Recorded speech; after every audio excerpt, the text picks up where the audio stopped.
እንቀጥላለን ተመልካቾቻችን እየተከታተላችሁ የምትገኙት ከኢትዮጵያ ቴሌቪዥን የአዲስ ቀን መሰናዶን ነው። ቀደም ብለን አጫጭር ዜናዎችን አስቀድመናል። አሁን ደግሞ ወደ ሀገር ጉዳያችን ነው የምናልፈው። በሀገር ጉዳይ በሰላምና ጸጥታ ዘርፍ ላይ ሰፋ ያሉ መረጃዎችን ይዘናል። እንግዳም ጋብዘን ቆይታ የምናደርግ ነው የሚሆነው።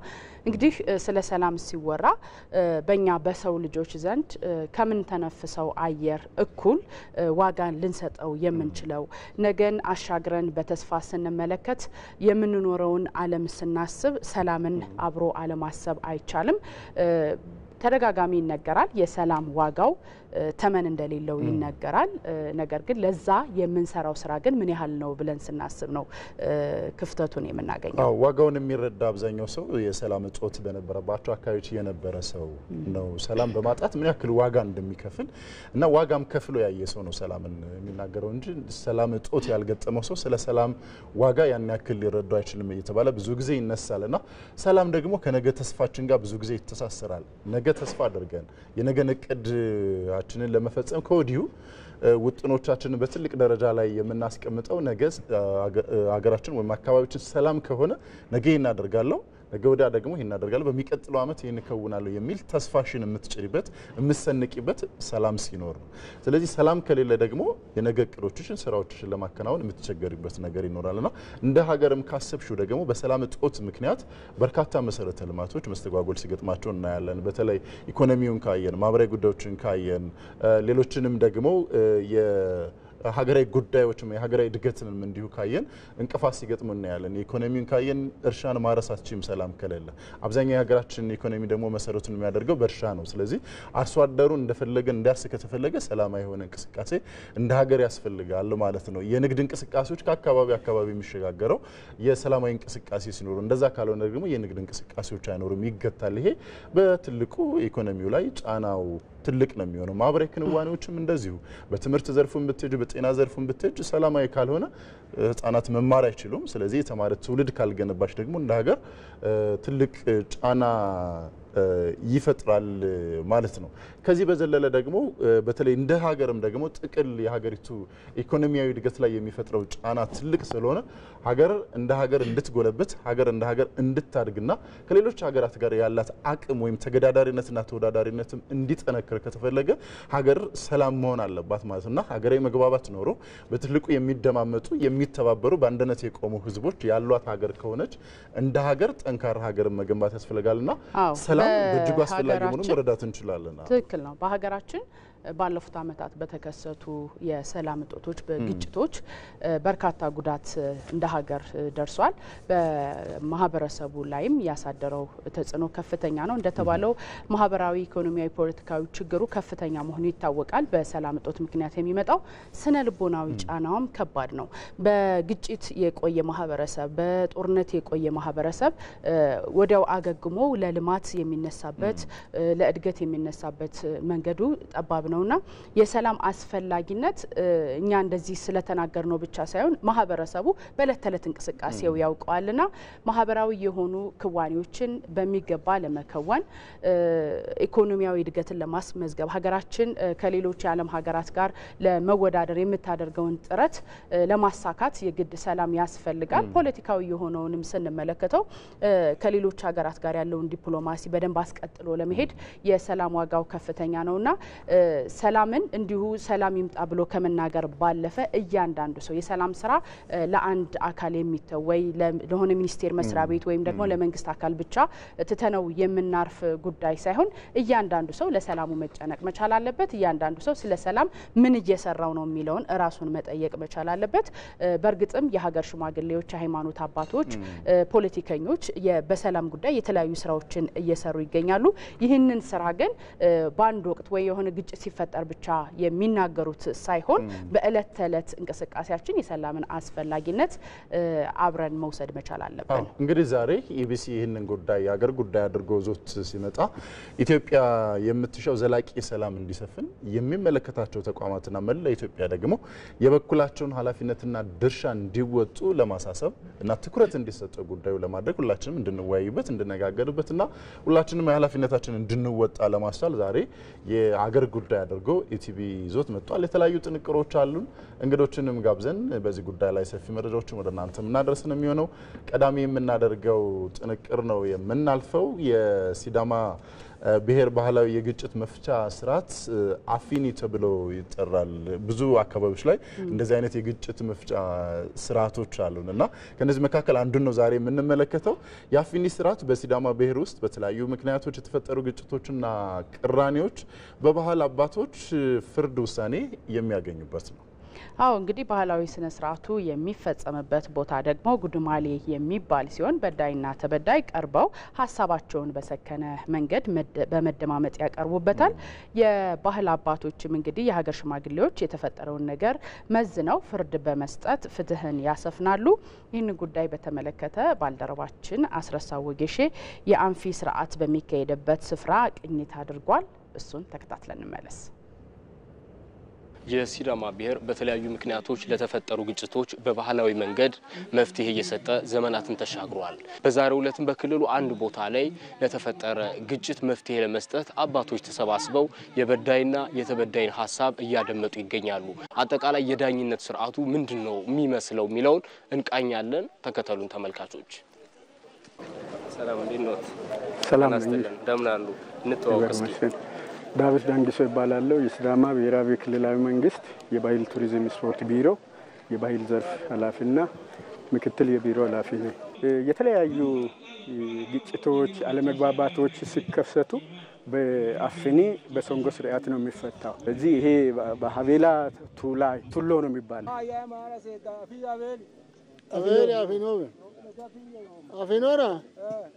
አፊኖና ጋልተ ለወሬ አስታና ፕራክቲካሊ በሰንጎ እያየን ያለ ነው። ተበዳዩና በዳዩ አለ። ተበዳዩ ስሞታ ካቀረበ በኋላ ሽማግሌዎች ጭሜሳዎች ቁጭ ብለው በአፊኒ ሶንጎ ነው የሚፈቱት። ስለዚህ በአፊኒ ሶንጎ ስርዓት በዋናነት የሚታየው ሐላሌን መፈለግ ነው። ሐቅን እውነታውን ማግኘት ነው። ሐላሌ ሳይገኝ ሐቁ ሳይወጣ ወደ ውሳኔ አይሄዱም። በዚህ በአፊኒ ስርዓት በእንደዚህ አይነት ቦታዎች ላይ ውሳኔ የሚሰጥባቸው ለፍርድ የሚቀርቡ ምን አይነት ጉዳዮች ናቸው? አካል ማጉደል፣ ስም ማጥፋት፣ መስደብ፣ እነዚህ ትናንሽ ቀለል ያሉ ናቸው።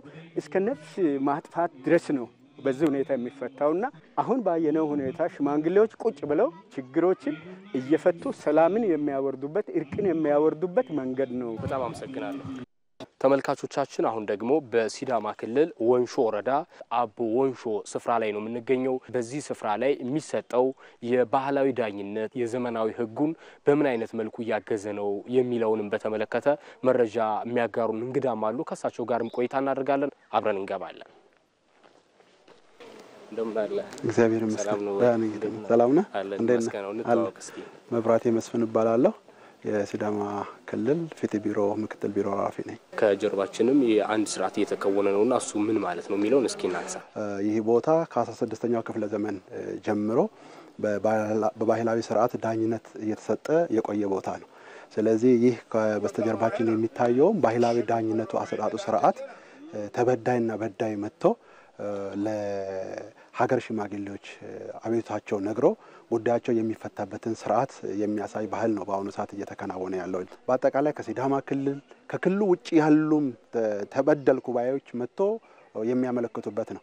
በተለይ ደግሞ ማስረጃ እጦት ፍርድ ቤት ሄዶ አቤቱታ መደበኛ ፍርድ ቤቶች ሄዶ አቤቱታቸው ማቅረብ ያልቻሉ ሰዎች እውነታው ይወጣልኛል እዚህ ቦታ ተመጥቶ አይካደም ብሎ የሚያምኑ ከመሆናቸው የተነሳ በደው መጥቶ የሚያምንበት ስርዓት ነው። ባህላዊ ዳኝነት ስርዓቱ ከመደበኛ ህጉ ለየት የሚያደርገው አሸናፊና ተሸናፊ የሌለበት ዘላቂ የሆነ እርቅንም ሆነ የሚያደርግ ነው። ከዛ አንፃር ዘላቂ አብሮነትን ሰላምን ከማስፈን አንፃር እንደዚሁ በማህበረሰብ ውስጥም አንድነትን ከማምጣት አንፃር ምን ያህል ፋይዳ አለው ማለት ነው? በመደበኛ ፍርድ ቤቶች በመከሄድበት ጊዜ ለአንዱ ተወስኖ አንደኛው ይግባኝ እየጠየቀ የሚመላለስበት ስርዓቶች አሉ፣ ወይም አንደኛው ወገን ረክቶ የሚሄድበት። እዚህ ጋር ግን ሁለቱ ወገን ረክቶ የሚሄዱበት እርቀ ሰላም የሚደረግበት ቂም ለቀጣይ በአንዱ ጉዳይ ዛሬ ውሳኔ ሲወስኑ አስታርቆ ነው የሚወስኑት። ስለዚህ ቂም ቋጥሮ አይሄዱም። ሌላ ሁለተኛ ፋይል አይፈጠርም ማለት ነው። አንደኛ ያንን ይቀርፋል። ሌላኛው ደግሞ ማህበረሰቡ ከቂዮ ከአካባቢው ከመንደሩ ሳይፈናቀል ምልልስ ሳይኖር በቀጠሮች በመዛግብቶች ብዛት ምልልስ ሳይኖር ጉዳዮች ይፈታል። በጣም አመሰግናለሁ። እኔም ከልብ አመሰግናለሁ። እሺ መልካም ጊዜ። ሰላም ሁኑልኝ። በሲዳማ ብሔር ዘንድ ለዘመናት በባህላዊ መልኩ ዳኝነት ሲሰጥበት የቆየው የአፊኒ ስርዓት በአዋጅ ተቋቁሞ ከመደበኛው ሕግ ጎን ለጎን ግልጋሎት እንዲሰጥ በትኩረት እየተሰራበት መሆኑን ተመላክቷል። የአፊኒ ስርዓት እጅግ በጣም የሚገርም ነው። እንደዚህ አይነት ትልልቅ ባህላዊ ዳኝነት ስርዓቶች በኢትዮጵያ በመላ ሀገሪቱ አሉ። የተለያዩ ግጭቶች በየአካባቢው ሲከሰቱ እነዚህ ታላላቅ የሃይማኖት አባቶችና የሀገር ሽማግሌዎች ሁለቱን ወገኖች በማቀራረብ ችግሮችን የሚፈቱበት መንገድ እጅግ በጣም ትልቅ እሴት ነው።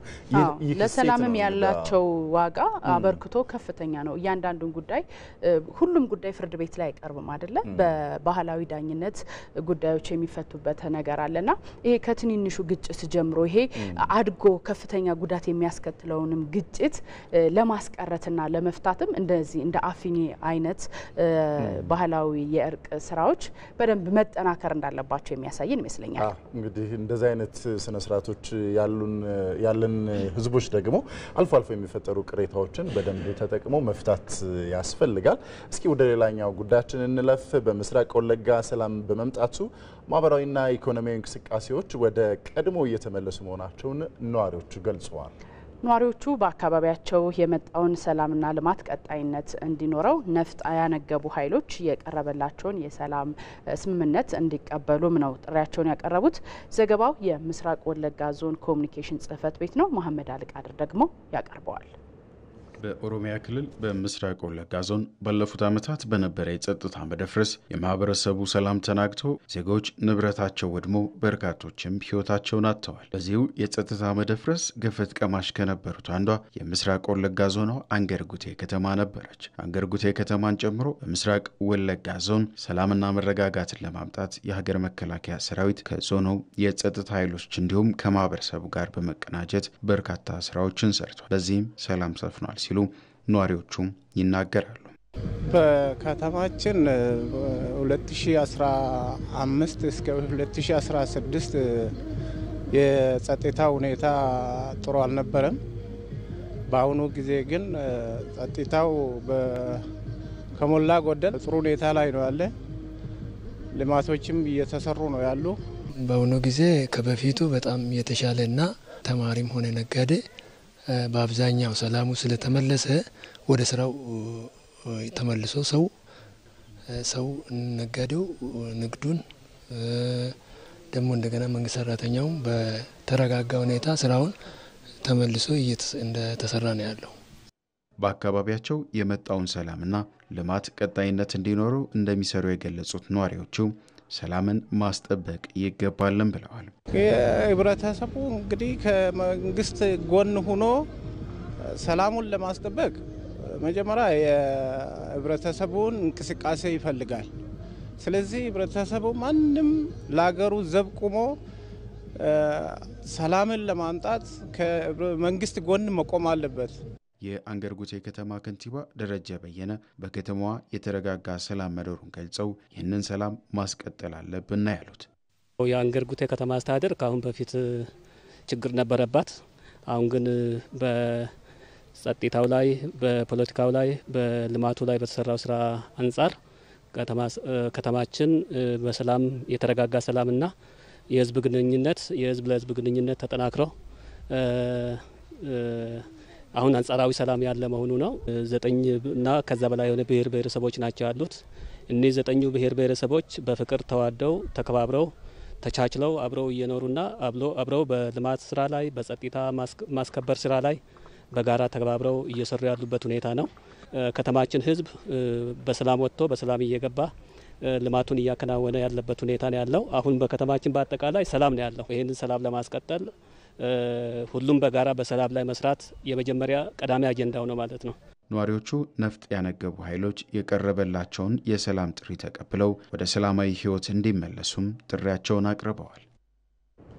እንቀጥላለን ተመልካቾች እዚህ ጉዳይ ላይ ቆይታ እናደርጋለን። በጉዳዩ ላይ ተጨማሪ ሀሳብ እንዲያካፍሉንና ማብራሪያ እንዲሰጡን ደግሞ የመግባባት ዲሞክራሲ ባለሙያና በዚህ ጉዳይ ላይ መጽሐፍ የጻፉትን ፕሮፌሰር አድማሱ ገበየውን እንዲሁም ደግሞ በሰላም ሚኒስቴር የሰላም ግንባታ ዴስክ ኃላፊ አቶ ወንደሰን መኮንንን እዚህ ስቱዲዮ ጋብዘናል። ሁለታችሁም በማለዳ ስለመጣችሁ እጅግ አድርገን እናመሰግናለን። ስለጋበዛችሁኝ አመሰግናለሁ። ጥሩ የመጀመሪያ ቀዳሚ ጥያቄያችን የምናደርገው ወደ አቶ ወንደሰን ነው። አቶ ወንደሰን በሀገራችን በተለያዩ አካባቢዎች ላይ የተወሰኑ አለመግባባቶች አሉ፣ ግጭቶች አሉና እነዚህን ችግሮችና አለመግባባቶችን ከመፍታት አኳያ ሰላም ሚኒስቴር ምን አቅጣጫ ቀይሶ ነው እየሰራ ያለው የሚለውን እንደ መነሻ እናደርገው እስኪ። እሺ አመሰግናለሁ። እንደተባለው በሀገራችን የተለያዩ ቦታዎች ላይ ለሰላም እንቅፋት የሆኑ ጉዳዮች እያጋጠሙን ነው። ይህንን ችግር ደግሞ በዘላቂነት ለመፍታት የሚያስችል አሰራሮችን፣ ስትራቴጂዎችን ቀይሶ እንደ መንግስት እየተሰሩ ያሉ ስራዎች አሉ። ሰላም ሚኒስቴር እንግዲህ ሰላም ሲባል ይሄ አዎንታዊ ሰላም ወይም ደግሞ የዘላቂ ሰላም ስራዎች ላይ ፎከስ አድርጎ የሚሰራ ሚኒስቴር መስሪያ ቤት ነው። የዘላቂ ሰላም ስራ ደግሞ ወይም አዎንታዊ ሰላም የምንለው ስራ የብዙ አካላትን ኢንተርቬንሽን የሚፈልግ በአንድ ተቋም በተወሰነ ቡድን ወይም በተወሰኑ አካላት ብቻ የሚሰራ ስራ ባለመሆኑ የተለያዩ ባለድርሻ አካላትን አሳትፎ የሀገሪቷን ሰላም ዘላቂ ለማድረግ የሚያስችሉ ስራዎች እየተሰሩ ነው። ከዚህ ውስጥ አንዱ የክልል ባለድርሻ አካላትን መሰረት አድርገን በማህበረሰብ ላይ ሰላማዊ ማህበረሰብን በመገንባት ስራዎች ላይ ማህበረሰብ አቀፍ የምክክር መድረኮችን አዘጋጅተን ከ2013 ጀምሮ የሚወያይ የሚመካከር አለመግባባቶችን በሰላማዊ መንገድ መፍታት የሚያስችል ሀሳብ ይዞ የሚሰራ ማህበረሰብን መፍጠር ላይ በንቃትና በስፋት እየሰራን ነው ያለነው። አሰራሮችን፣ አደረጃጀቶችን ማህበረሰብ ላይ ቀርጸን የሰላም ስትራክቸሮችን በየደረጃው ከፍተኛ ትምህርት ተቋማት ላይ፣ ሃይ ስኩል ላይ፣ አንደኛ ደረጃ ትምህርት ቤቶች ላይ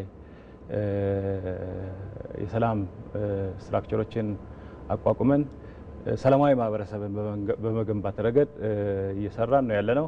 ሌሎች ባለድርሻ አካላትን ሲቪክ ሶሳይቲን፣ ሚዲያውን ራሱን፣ የንግዱን ማህበረሰብ እና ሌሎች የሚመለከታቸውን ሁሉ አካላት በአደረጃጀትና በአሰራር ማዕቀፍ ውስጥ አስገብተን የጋራ ሀገር የሆነችውን ኢትዮጵያን ዘላቂ ሰላም ለማድረግ የሚያስችል ስራዎችን እየሰራን ነው ያለነው። እንግዲህ በዚህ የሰላም ስራ እንደሚታወቀው ረጅም ጊዜ የሚፈልግ የሰው አስተሳሰብን የመቀየር ስራ ነው።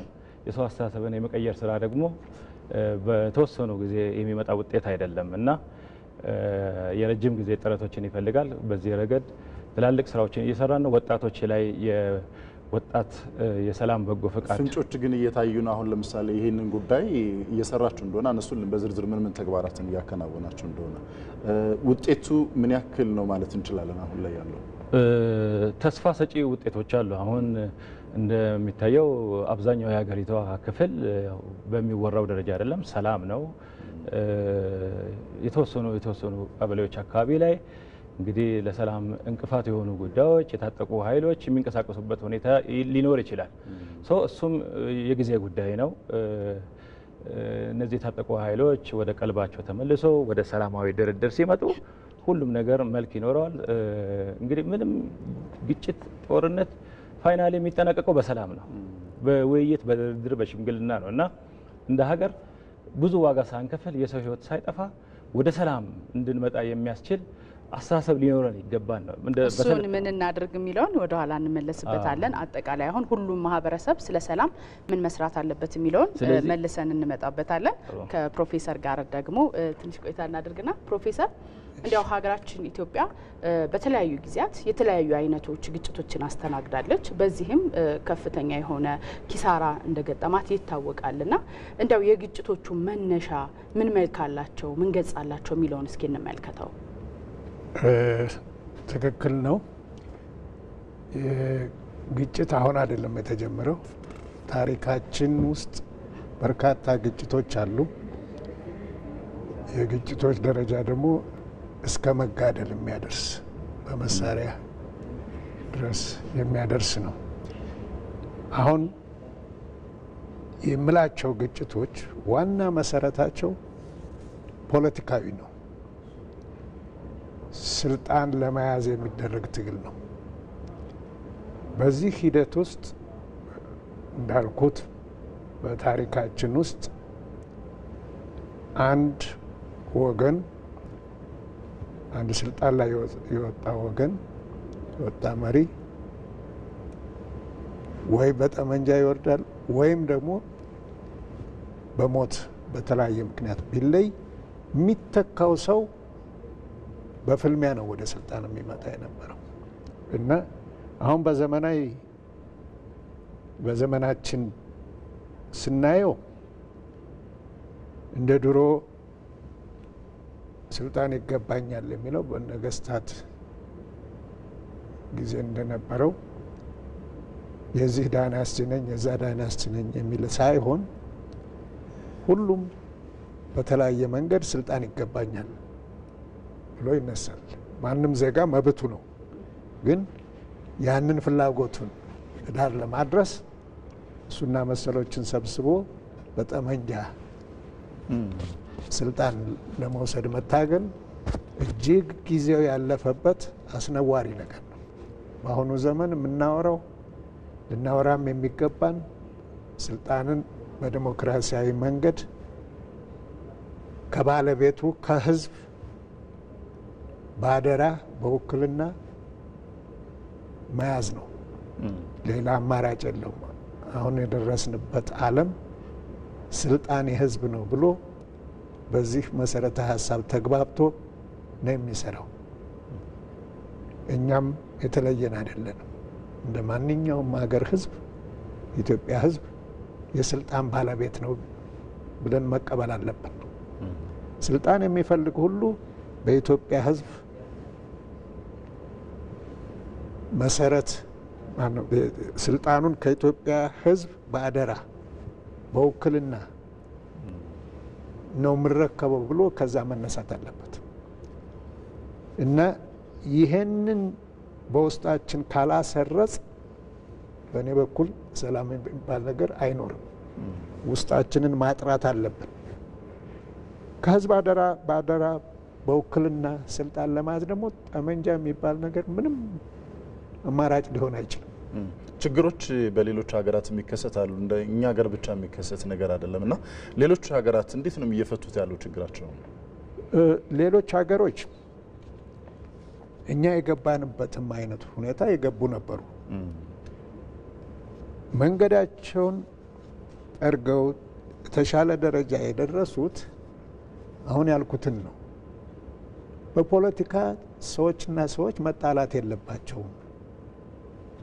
የፖለቲካ ስልጣን ባለቤቱ ህዝብ ነው ብሎ የመቀበል ነው እና ሌሎች ሀገሮች ችግራቸውን የፈቱት የፖለቲካ ስልጣን ባለቤቱ ህዝብ ነው፣ ማግኘት ያለብን ከህዝብ ነው በሚል ነው እና ይሄ በዚህ መንገድ አልፈውም ደግሞ ሙሉ በሙሉ ያልተሳካላቸው አሉ። ምክንያቱም ዲሞክራሲ የምንለውም አንድ አይነት አይደለም። ቢያንስ በግርድፉ ስናስቀምጣቸው ሁለት አይነት ዲሞክራሲዎች አሉ። አንደኛው የአብላጫ ዲሞክራሲ ስርዓት ነው። ሁለተኛው ደግሞ የመግባባት ዲሞክራሲ ስርዓት ነው። ወይም በእንግሊዝኛ ላስቀምጠው ማጆሪታሪያን ሲስተም አለ፣ ኮንሰንሰስ ሲስተም አለ። ማጆሪታሪያን ሲስተም ውስጥ የገቡ ወይም የአብላጫ ስርዓት ውስጥ የገቡ ጦርነት አይግባው እንጂ በውስጣቸው ሰላም ያጡ ሀገሮች ናቸው። ዲሞክራሲም ስርዓት ቢሆኑ ይህንን መጥቀስ ይችላል። ይህንን ማጆሪታሪያን በታላቋ ብሪታንያ እና በአሜሪካ የሚመሰል ነው። አሸናፊ የሆነ ፓርቲ ጠቅልሎ ሁሉንም የሚወስድበት፣ ከአሸናፊ የቀጠሉ ደግሞ 49 በመቶ ያገኙ ባዶ እጃቸውን የሚቀሩበት። እንዲህ አይነቱ ውስጣዊ ሰላም የለም። ጠመንጃ አይኖርም፣ ግን ውስጣዊ ሰላም የለም። በአንድ ወቅት የወጣ የሚሰራውን ሌላ ወቅት ደግሞ ሌላ ሲመጣ የሚያፈርስበት ነው ያለው እና ይሄን አካባቢ ነው የኛ ህዝብ እንዲገነዘብ የምፈልገው። ጥሩ አቶ ወንዶሰን ቀደም ሲል የተወሰኑ ውጤቶችን ያገኘን ነው የሚል ሀሳብ እያነሳን ነበርና እንደ ሀገር አሁን ላይ ያሉ ችግሮችን ከመፍታት አኳያ እየተሰሩ ያሉ ስራዎችንም አንስተውልናል። በጥቅሉ ምን ውጤት ተገኘና በቀጣይ ምንድነው መሰራት ያለበት የሚለውን በደንብ ያንሱልናል። እንደ ሀገር አሁን ያለንበትን ነባራዊ ሁኔታ ስናይ ፕሮሚሲንግ ተስፋ ሰጪ ነገሮች አሉ። ብዙ እንትን የሚሉ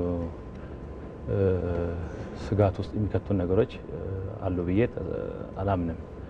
ግን ያ ስል ችግሮች የሉም ማለት አይደለም። ችግሮች ይኖራሉ። ችግሮች ደግሞ ተፈጥሯዊ ናቸው። ከችግር የጸዳ ዓለም የለም። እነዛን ችግሮች ግን እንዴት ነው ኢንተርቴን የምናደርገው፣ እንዴት ነው ምንፈታው የሚለው ነገር ገዢው ነገር እሱ ይመስለኛል። የሚያጋጥሙ ችግሮችን በዘላቂነት ለመፍታት ሁላችንም ኦፕንነስ ወይም ግልጽነት ያስፈልገናል። በፖለቲካ ፓርቲ አሁን እንደ ሀገር የምናያቸውን ችግሮች ስናይ የፖለቲካል መልክ ያላቸው አሉ። አሁን ፕሮፌሰር እንዳሉት የፖለቲካ ስብራታችንን የወለዳቸው አሉ። ከታሪክ የመጡ በትርክት ያው ተደጋግሞ ስለሚባል ነው በነጠላ ትርክት ውልደት የመጡ አሉ። የጋራ የሆኑን ብዙ ጉዳዮች እያሉ የሚያግባቡን ጉዳዮች ብዙ እያሉ በጥቃቅንና በትናንሽ ነገሮች ላይ ጊዜያችንን አጥፍተን አጥር ሰርተን በብሔር፣ በጎሳ፣ በሃይማኖት፣ በጎጥ፣ በፖለቲካል አይዲዮሎጂ፣ በኤዱኬሽናል ባክግራውንድ እና ክላስ እየፈጠርን እየተቧደነን በተለያየ መንገድ አንስተናቸዋል። ለምሳሌ ምንድናቸው ምንጫቸው የሚለዋል። ዋናው ነገር ግን ለምሳሌ ሰላም እንዲመጣ ተቀራርበን እንድንወያይ እንድንነጋገርና በንግግር ችግራችን እንድንፈታ በቂ ስራ ተሰርቷል የሚለውን ሀሳብና ሰው በቂ ነው ወይ ማለት እንችላለን? እየተሰራ ያለው ስራ ቅድም በአንድ ሜም በሌላ መልኩ ገልጬ ያለው የሰላም ግንባታ ስራ የሆነ ቦታ ላይ ጀምረህ የምታቆመው አይደለም። የትውልድ ግንባታ ስራ ነው። ቀጣይነት ያለው ስራ ነው። እንደ ሰላም ሚኒስቴር ልልህ የምፈልገው ነገር አሁን እየሰራ ነው ያለው ስራ ተስፋ ሰጪ ነው እንጂ በቂ ነው እያልኩ አይደለም። ብዙ ስራዎች ይጠበቁብናል። በተለይ የባለድርሻ አካላትን አቅም በመጠቀም ረገድ ላይ ገና ብዙ ስራዎችን በተለይ የሰላም ሐዋርያትን ሰላም ላይ የሚሰሩ የፒስ አክተሮችን ማብዛት ላይ ማበራከት ላይ ብዙ ነገር ይጠበቅብናል። ስለዚህ ሰላም ከኢንዲቪጁዋል ነው የሚጀምረው። እንደምታውቀው የግለሰብ ሰላም አለ። እያንዳንዳችን ስለ ሰላም ከግል ካልጀመርን ቤተሰብ ሰላም አይሆንም፣ አካባቢ ሰላም አይሆንም፣ ሀገር ሰላም አይሆንም፣ ብሎም አህጉር ወደ ዓለም የሚሄድ ነገር አለ እና ሰላምን ለመስራት መጀመሪያ ከግለሰብ ይጀምራል ነው። ይሄን ደግሞ መሰረት አድርገን ከትምህርት ሚኒስቴር ጋር በመቀናጀት በስርዓተ ትምህርት ውስጥ የፒስ ኤዱኬሽን ወይም ደግሞ ሰላምን ያቀፈ ትምህርት በካሪኩለም ተቀርጾ እንዲገባ እየተሰሩ ያሉ ስራዎች አሉ። ለምሳሌ አሁን ባለው ስርዓተ ትምህርት ውስጥ የሰላም ኤሌመንት ያላቸው የሞራል ኤዱኬሽን ወይም የግብረ ገብነት ትምህርት፣ የሲቪክ ወይም ሲቲዘንሺፕ ወይም ደግሞ የዜግነት ትምህርት ተብሎ የሰላም ኤሌመንቶች ያሉባቸው ጉዳዮች በስርዓተ ትምህርት ተካቶ እየተሰራ ያለበት ሁኔታ አለ። እንግዲህ ዜጋ ላይ መስራት ይፈልጋል። ዜጋ ላይ ስትሰራ ደግሞ ከታችኛው እርከን የትምህርት ተቋም ጀምሮ መሰራት አለበት ተብሎ ይታሰባል። ለዚህም የጀማመርናቸው ስራዎች አሉ። ሌሎች ደግሞ ቅድም እንዳልኩት ባለድርሻ አካላትን አቅም አሟጣው መጠቀም ላይ አቅደን እየሰራ ነው። በአንድ ብቻ የሚወሰን ነገር አይደለም። ሁሉም ሊሳተፍበት ይገባል። የሁሉም አካላትን ኢንተርቬንሽን ይፈልጋል። መልካም።